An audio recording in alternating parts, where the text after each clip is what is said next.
Bonjour à tous, donc on va commencer par installer le logiciel OnVIF Device Manager qui sert donc à manager évidemment les périphériques OnVIF, donc les caméras. Donc là on va commencer par installer ce logiciel et on va faire un petit refresh qui va nous permettre donc de voir tout ce qu'il y a sur notre réseau. Et donc ensuite on va sélectionner la caméra qu'on veut ajouter sur iMotion et on va lui ajouter son user.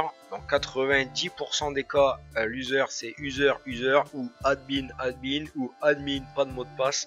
Après si vous avez modifié, donc bien sûr vous mettez vos identifiants. J'en profite pour faire un petit rappel pour éviter que vos images se retrouvent n'importe où sur internet ou chez n'importe qui ou dans n'importe quelle main.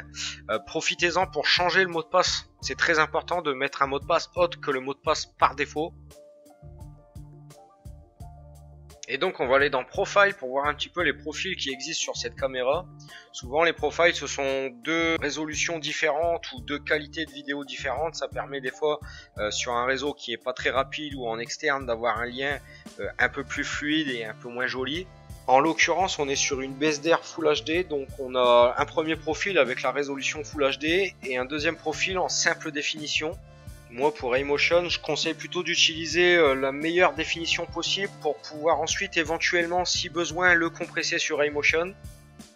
Donc on sélectionne le profil qu'il nous faut et ensuite on va lire la vidéo. C'est là que le miracle commence, on a le lien RTSP qui apparaît, on le copie et on va passer à iMotion. Alors on va ajouter une caméra, voilà donc c'est une network caméra.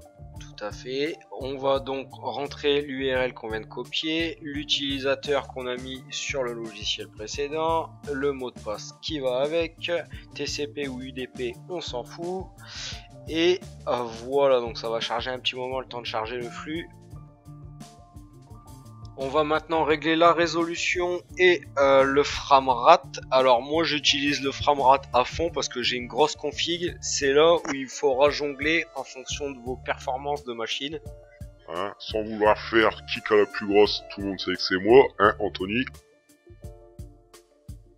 Bon et maintenant on va récupérer donc l'adresse SnapHost générée par iMotion qui est une adresse quand même plus rapide que n'importe quelle image SnapHost. Et ça permet d'accélérer donc le plugin caméra sur JDOM. Voilà, on copie. Et maintenant on va passer donc à JDOM.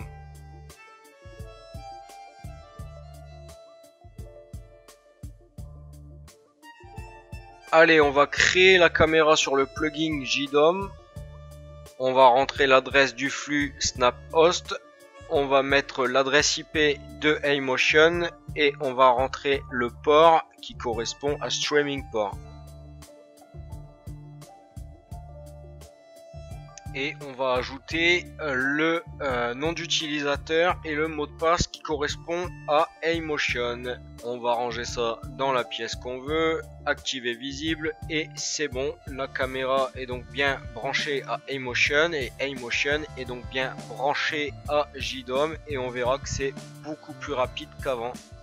Donc voilà, c'est Anthony qui voulait faire une vidéo là-dessus pour répondre au plus grand nombre. Donc merci Anthony. Ouais, abonnez-vous, bande de nazes.